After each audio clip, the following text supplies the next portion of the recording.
नमस्कार मित्रों, मैं विकास शाक्या एक बार फिर से आप सबका स्वागत करता हूं। आज हम डिस्कस करने जा रहे हैं अभिशप्त आत्माएं, इसका तीसरा भाग। ये कली हनुवाणी का छठा अध्याय है। पिछले वीडियो से तारतम्य बिठाने के लिए पिछले वीडियो के आखिरी पैराग्राफ को मैं दोहराऊंगा और उसके बाद अगले पैराग्राफ बोलता चला जाऊंगा।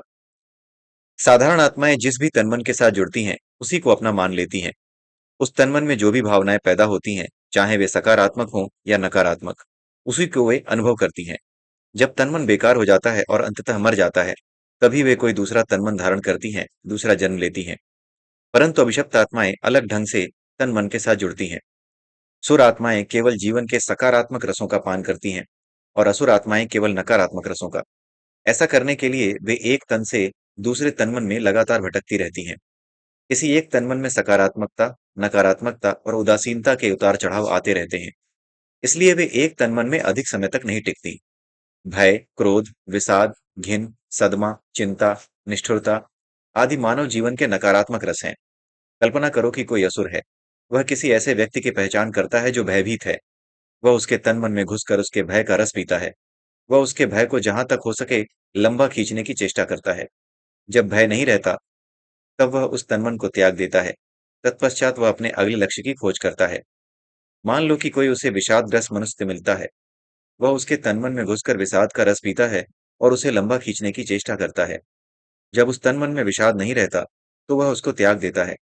तत्पश्चात वह आगे नए तन मन की खोज करता है, जो भयभीत हो या क्रोधित हो या विषादग्रस्त हो या घिन से भरा हो या सदमे में हो या चिंताग्रस्त हो या निष्ठुर हो आदि।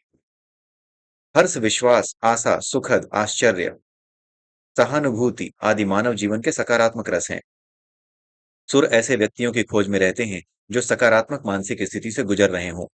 वे उनके तनमन में जगह बनाकर सकारात्मक रसों का पान करते हैं और सकारात्मक स्थिति को जितना लंबा खींच सकते हैं खींचते हैं। अभिशप्त आत्माएं यदि एक बार किसी के तनमन का प्रयोग कर लें तो बार बार उसके तनमन का प्रयोग करती हैं।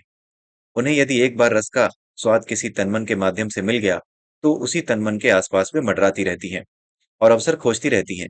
इतना ही नहीं, वे स्वयं के लिए अवसर बनाती भी हैं। उदास होना एक साधारण सी मानवीय बात है, और यदि उस उदासी के कड़वे रस को पीने के लिए कोई असुर आपके तनमन में जगह बनाता है, तो इसमें कोई हानि की बात भी नहीं है। हानि तब होती है जब असुर आपको लगातार उदास बनाए रखता है। वह आपके मन में नकारात्मक विचार भरने का प्रयास करता है, ताकि ताकि आपको वहां भी समस्याएं दिखाई देने लगें, जहां पर समस्या का चिन्ह भी नहीं होता। किसी के ऊपर विश्वास करना मानवीय स्वभाव है और इसमें कोई हानि की बात नहीं है, यदि कोई सुर उस विश्वास के रस को पीने के लिए आपके तनमन में जगह बनाए। हानि तब होती है जब वह सुर आपके विश्वास को अंधविश्वास में बदल देता है। वह आपके मन में ऐसे सकारात्मक विचार डालता है कि आप अपने शत्रुओं पर भी विश्वास करने लगते हैं। क्रोधित होना भी एक मानवीय स्वभाव है और इसमें कोई हानि नहीं है यदि कोई असुर क्रोध का उबलता रस पीने के लिए किसी तनमन के साथ जुड़े। हानि तब होती है जब असुर आपके तनमन को अपने अधीन कर लेते हैं, आपके मन में विचार रोपित करते हैं और आपके क्रोध का प्रयोग अन्य नकारात्मक घटनाओं के बीज के रूप में करते हैं। स्वादिष्ट मिठाइयाँ खाना मनुष्य का स्वभाव है और इसमें कोई हानि की बात नहीं है यदि कोई सुर भी आपके तन मन के साथ जुड़कर उन मिठाइयों का स्वाद चखे। हानि तब होती है जब वे आपके कभी कभार के आनंद को लत बना देते हैं।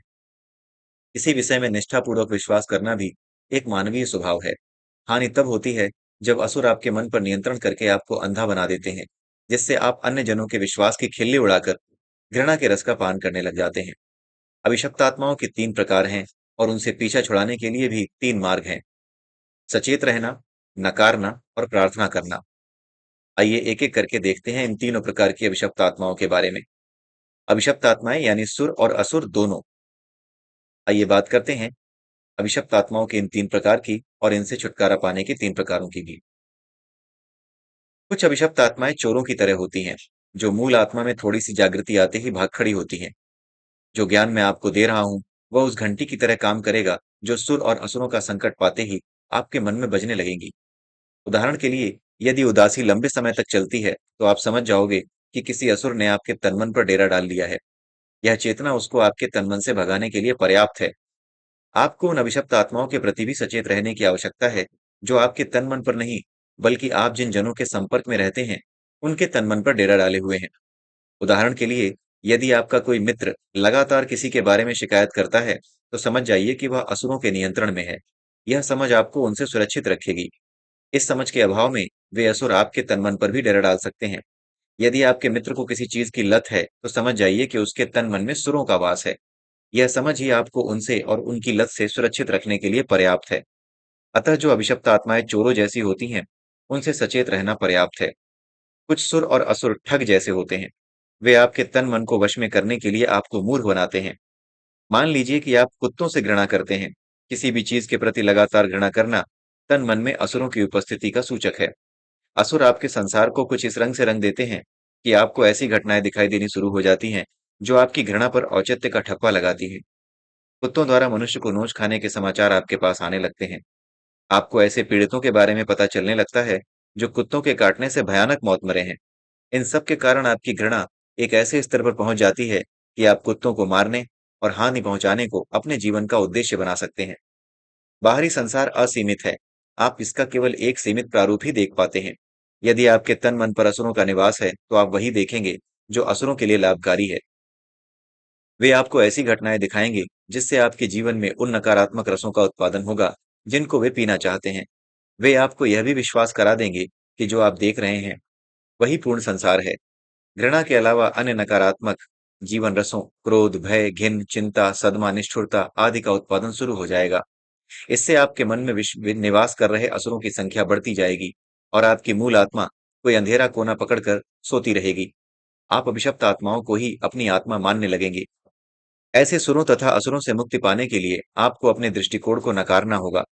आपको यह भी नकारना होगा कि आप जो देख रहे हैं वही वास्तविकता है। आपके संसार में घटित हो रही सभी घटनाएं और आपके संसार में निवास कर रहे सभी मनुष्य भी आपके दृष्टिकोण की पुष्टि करें, तो भी आपको उसे नकारना होगा। यदि कोई ठग आपको कुछ बेचने की चेष्टा कर रहा है, तो आपको तब तक ना कहना पड़ता है, जब तक कि वह हार कर अपना रास्ता नहीं नाप लेता। जब तक आप बार-बार ना कहेंगे जब आप बार-बार ना कहेंगे, तो वह अपने आप चिड़चिड़ा हो जाएगा और या तो भाग जाएगा या अपने सच्चे रंग दिखाना शुरू कर देगा। मान लीजिए कि आप कुत्तों से प्यार करते हैं। आप अपनी दया और प्रेम उन पर बरसाते हैं। इसका अर्थ यह है कि आपके तन-मन में जीवन के सकारात्मक रस बन रहे हैं और उनका पान करने के लिए सुर तो आएंगे ही। हो सकता है कि वे आपके तन-मन पर लंबा डेरा डाल लें और कुत्तों के प्रति दया व प्रेम बरसाने के लिए नए-नए कारण आपको देते रहें। आप कहेंगे कि इसमें समस्या क्या है? प्रबुद्ध व्यक्ति भी तो प्रेम और करुणा से भरे होते हैं। समस्या यह है कि जब आपके तन-मन में सुर रहने लग जाते हैं, तो असुर भी अपने आप आ जाते हैं। इसमें कोई संदेह नहीं कि सुर आपके जीवन में सकारात्मकता लेकर आएंगे, परंतु असुर, जिनकी संख्या सुरों से कहीं अधिक है, वे आपके जीवन में नकारात्मकता लेकर आएंगे। आपको लगता होगा कि सुर और असुर दोनों एक दूसरे के विपरीत हैं। यह धारणा बिल्कुल गलत है। सुर और असुर दोनों का गठबंधन होता है। दोनों एक दूसरे के कार्य में सहायक होते हैं। मान लो कि असुरों ने आपके मन में कुछ ऐसे विचार रोपित कर दिए जिससे आपके जीवन में समस्याएं खड़ी हो गई और उदासी, क्रोध, भय आदि नकारात्मक रसों की बाढ़ आ गई। इससे आपके और आपके मित्र, परिवार, समाज आदि के बीच खाई बन गई। इससे सुरों का भी काम बनेगा, क्योंकि वे आपके भीतर ऐसी धारणा बना देंगे कि कुत्ते ही सच्चे संगी होते हैं। एक ओर तो आप कुत्तों के प्रति प्रेम दिखाओगे और दूसरी ओर मनुष्यों के प्रति नकारात्मक रवैया दिखाओगे। एक ओर सकारात्मकता के रसों की फुहारें फूटेंगी, तो दूसरी ओर नकारात्मकता के रसों की। सुर और असुर दोनों उसमें पान करेंगे। इसका समाधान यही है कि आप अपनी सभी धारणाओं को नकार दो, क्योंकि तन मन में जब अभिशप्त आत्माओं का वास हो, तब आपके लिए यह चुनाव करना असंभव हो जाता है कि कौन सी धारणा आपकी है और कौन सी धारणा उन्होंने रोपित की है। जब आप धारणाओं को नकारने लगोगे, तो अभिशप्त आत्माएं भाग खड़ी होंगी और आपका जीवन पुनः सामान्य हो जाएगा। चोर और ठग प्रकार की अभिशप्त आत्माओं से भी दुष्ट होती हैं उपद्रवी प्रकार की अभिशप्त आत्माएं। वे खुले में तन और मन पर अपना राज करती हैं। बसंत के जीवन से एक उदाहरण लेते हैं। एक दिन वह पेड़ की एक पेचीदा टहनी पर चल रहा था। पेचीदा इसलिए क्योंकि पक्षियों का एक नीड़ यानी घोंसला उस टहनी के ऊपर था। उसने अपनी ओर से पूरा प्रयास किया कि वह सावधानी से आगे बढ़े, तो भी उसका एक पैर नीड़ पर पड़ गया और भीतर रखे अंडे फूट गए। इस घटना के कारण अगले कई दिनों तक उसके मन में पीड़ा और पश्चाताप का रस उबलता रहा। असुरों ने उस उबलते रस का पान किया। उसके भरपूर प्रयासों के विपरीत उसका पैर नीड़ पर कैसे टिक गया था, क्योंकि एक असुर ने वहां पर अवसर देख लिया था और उसके तन को नियंत्रित करके उस घटना को जन्म दिया था। जब अभिशप्त आत्माएं किसी एक छोटी घटना को जन्म दे देती हैं, तो वे प्रोत्साहित होकर बड़ी घटनाओं को जन्म देने का प्रयास करने लगती हैं। कुछ दिन के पश्चात बसंत में घुसे उस असुर ने एक और बुरा कार्य करने में सफलता पाई। बसंत उस दिन शहद तोड़ रहा था, तब उसे पुनः एक घोंसला दिखाई दिया, जो उसके कार्य में अड़चन बन रहा था। उसने सोचा कि नीड में कोई अंडे नहीं है, इसलिए उसने लात मारकर वह नीड पेची नीचे गिरा दिया। तत्पश्चात उसको पछतावा हुआ और उसने स्वयं को दोष भी दिया, यद्यपि वह कार्य भी उसी असुर ने किया था। कुछ दिन के पश्चात उस असुर ने न केवल उसके तन और बुद्धि पर अपितु उसके विवेक तथा संस्कार पर भी नियंत्रण कर लिया था। बाबा ने उसे नीली चिड़िया का एक पंख लाने के लिए भेजा था। जब उसे कोई गिरा हुआ पंख नहीं मिला, तो उसने चिड़िया को मारने का निर्णय लिया। एक पंख के लिए किसी मातंग द्वारा एक चिड़िया की हत्या, और उसे पछतावा भी नहीं हुआ, क्योंकि उसके संस्कार उस असुर के अधीन हो गए थे। वह सत्य और मिथ्या में अंतर करने में असमर्थ था। तत्पश्चात उसने बाबा से इस बारे में बहस की। उसका तर्क था कि पक्षी को एक दिन तो मरना ही था। दो मातंगों के बीच हो रहे इस कलह से उत्पन्न नकारात्मक रस का पान असुरों ने किया। प्रार्थना में तीनों तरह की अभिशप्त आत्माओं से आपको मुक्त करने की शक्ति है। आपको किसी भी कालावधि के प्रारंभ में प्रार्थना करनी चाहिए। वह कालावधि एक दिन भी हो सकती है, एक पखवाड़ा भी हो सकती है, एक महीना भी हो सकती है और एक वर्ष भी हो सकती है। दैनिक प्रार्थना कैसे करते हैं? दिन के अंत में अपने देवता को अर्पित करने के लिए कुछ सामग्री लाते हैं। वह सामग्री पत्ते भी हो सकते हैं, फूल भी हो सकते हैं, फल भी हो सकते हैं, या कुछ और जो आपने प्रेम और श्रद्धा से प्राप्त किया हो। अगले दिन सुबह अपने देवता के सामने मौन धारण करके बैठते हैं और अर्पण करते हैं।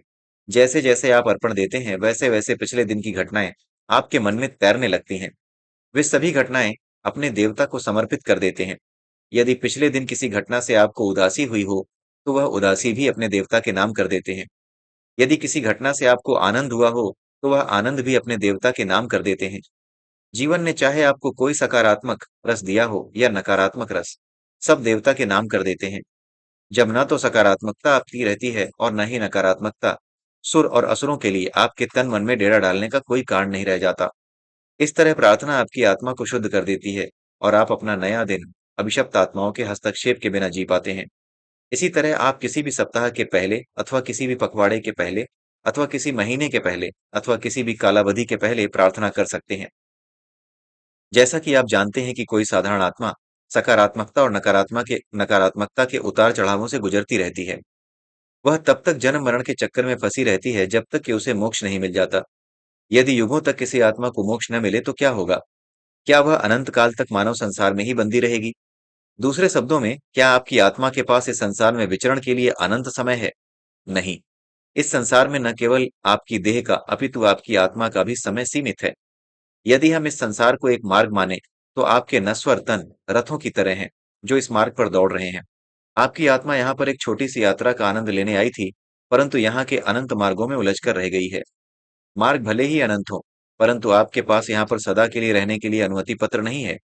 यदि एक रथ टूट जाता है, अर्थात एक तन मर जाता है, तो आप दूसरे में प्रवेश कर सकते हैं, परंतु यह सब अनंत काल तक नहीं चल सकता। इस मार्ग पर यात्रा का आनंद उठाने के लिए अधिक से अधिक आत्माएं उतर रही हैं।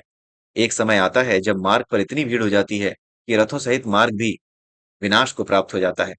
मार्ग के दाईं ओर चल रही आत्माएं, अर्थात सकारात्मक कर्मों व इच्छाओं का आधिक्य रखने वाली आत्माएं सुर बन जाती हैं, और मार्ग के बाईं ओर चल रही आत्माएं, अर्थात नकारात्मक कर्मों व इच्छाओं का आधिक्य रखने वाली आत्माएं असुर बन जाती हैं। पुनः एक नया मार्ग उभरता है, परंतु उस पर पुराने अनुमति पत्र लागू नहीं होते। इसलिए सुर और असुर इस मार्ग पर अवैध यात्री बन जाते हैं। वे चोरी छुपे अथवा बलपूर्वक नए रथों में प्रवेश करने का प्रयास करते हैं। यदि हम मार्ग और रथों की उपमा से बाहर आकर बात करें, आपके पास इस संसार में अनंत समय नहीं है। इस संसार का विनाश होने से पहले आपको मोक्ष प्राप्त करना आवश्यक है। यदि आप ऐसा नहीं कर पाते, तो आप या तो सुर बन जाएंगे या असुर, और फिर विनाश के पश्चात उभरने वाले नए संसार में भटकते रहेंगे। आगे हनुमान जी कहते हैं हम सब के लिए कि आप भाग्यशाली हैं कि आप तक मेरे शब्द पहुंच रहे हैं, जो आपको मोक्ष का रास्ता दिखाएंगे। इसी के साथ यह अध्याय यहीं पर समाप्त होता है। अगला अध्याय यानी 7वां अध्याय हम अगले वीडियो से शुरू करेंगे। तब तक के लिए जय श्री राम, जय श्री कृष्णा, जय श्री राधे।